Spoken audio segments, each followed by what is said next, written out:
The story begins in the jungles of Vietnam, where a soldier's most dangerous weapon wasn't his rifle, but the 25-pound radio on his back that made him enemy target number one. It's a tale of the RTOs, the radio telephone operators, who faced an impossible choice: carry the equipment that marked them for death, or watch their entire platoon be cut off and die alone. What unfolds will reveal the brutal physics of a 4-foot antenna that acted as a personal bullseye, expose the psychological torment of hearing your comrades die through a crackling headset, and uncover the shocking truth about the one piece of gear that was both a lifeline and a death sentence. Before we begin this journey together, don't forget to like the video, subscribe to the channel, share this story with someone who understands that the greatest burdens are often invisible, and tell me in the comments where you're watching from. In Vietnam, one piece of gear could sign your death warrant before a single bullet was ever aimed your way. It wasn't the M16 in your hands, the grenades on your webbing, or the officer's insignia. It was a 23-pound PRC-25 radio, with its 4-foot antenna waving above your head like a bullseye, broadcasting your position and your critical role to every enemy scout. The soldiers tasked with carrying it were the RTOs, radio telephone operators. And by 1967, every grunt in the bush understood the grim message that antenna sent. It meant you were target number one. It meant NBA snipers were hunting you by name. It meant your tour was now measured in weeks, not months. And it meant that if you fell, another man would have to grab that blood-smeared handset and take your place. Because when that radio went silent, an entire platoon was cut off and left to die alone. The PRC-25 radio arrived in Vietnam as a promise of progress, lighter and more reliable than its predecessors. But this progress came with a brutal unadvertised price. The physical burden was immediate and relentless. The radio weighed 23 pounds, a load that fell on one man, while he still carried a full combat load. The aluminum frame dug permanent grooves into his shoulders. On patrol, the RTO was constantly off balance, leaning into the weight as if walking against a perpetual wind. While riflemen scrambled up hills with free hands, the RTO struggled behind, bent double, his ragged gasps echoing as his squad secured the high ground without him. At night, he was the last to finish digging his fighting position, exhausted before he even had a place to lie down. Spare batteries added more pounds, a non-negotiable burden, because a dead radio in a firefight was a death sentence for the entire platoon. But the weight was only half the curse. The real danger was the 4-foot whip antenna swaying above his head. In dense jungle or elephant grass, it was a flag marking his position. The RTO was the unit's lifeline to artillery, gunships, and medevac. The North Vietnamese Army learned this with devastating speed. By 1966, it was formal doctrine in their training camps: find the antenna, kill the RTO first. The logic was brutally elegant. Sever the radio, and you severed the platoon's connection to survival. The cascade effect was immediate. No more fire missions, no air support, no medevac. The unit was isolated, fighting blind. NBA snipers became specialists, patiently waiting for that antenna to bob into view before delivering a single silencing shot. This made the RTO's job a statistical nightmare. By 1967, data confirmed what every soldier already knew: RTOs died at a higher rate than almost any other infantry role. Life expectancy was measured in weeks in hot zones. The antenna made them visible, their position predictable. Camouflage tricks were futile. The radio needed the full antenna to function. It was a trade-off between immediate vulnerability and the certain death of a silent radio. Beyond the physical and tactical hell was a unique psychological torment. The RTO lived inside the war through his headset. He monitored the entire battalion net, hearing firefights he couldn't see.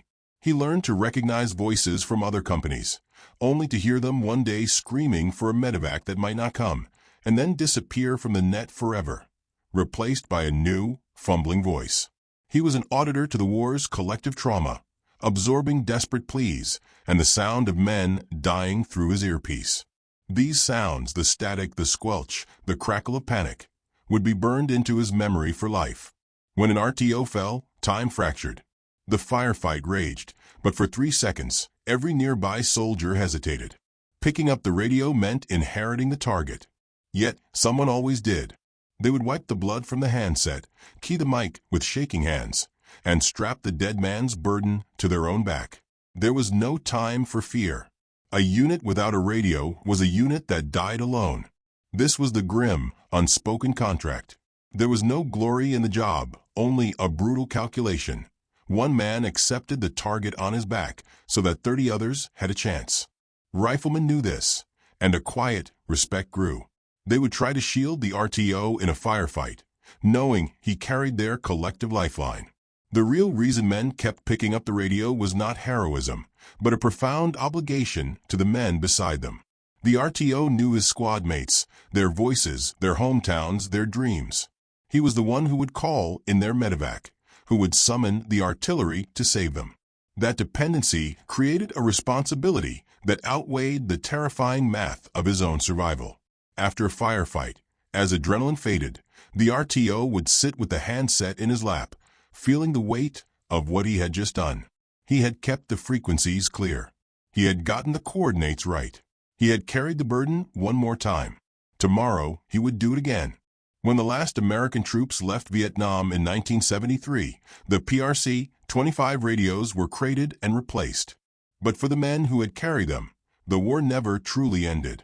A burst of static from a passing truck, the heft of a heavy backpack, the sight of a tall antenna. Any of these could trigger a visceral flashback. Suddenly, they were back in the jungle, feeling the 23-pound weight digging into their shoulders, hearing the hiss and crackle of the handset pressed to their ear.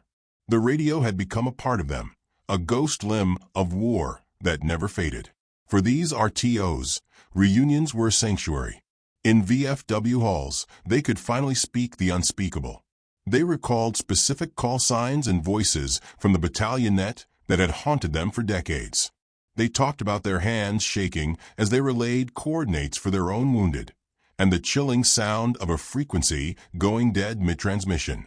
Other veterans might not have fully understood. Carrying a rifle was one thing, but carrying that antenna was a unique category of hell. Here, no explanations were needed. Everyone knew what that whip antenna had meant. The nightmares followed a cruel script. Radios that failed when lives depended on them. Desperate medevac calls that went unanswered. The gut-wrenching silence of a frequency that would never broadcast again. Some woke up certain they had heard their old call sign echoing in the dark. The sounds were the hardest to shake. The specific squelch, the compressed, distant voices, the raw terror in a plea for a dust-off. These sounds were etched into their minds with perfect, painful clarity. Many spent years searching for the lieutenants they had served beside, the voices they had followed through the jungle. Sometimes they found closure in a reunion. Other times, they found only a name on the wall in Washington. Visiting that black granite memorial was a pilgrimage of sound and memory. They would trace names they remembered hearing on the radio, men whose final moments they had witnessed through their headsets. They finally understood. The antenna hadn't just marked them as a target. It had made them an auditory witness to every loss, connecting them to deaths they heard but never saw. The RTOs, still alive today, carry memories that refuse to soften.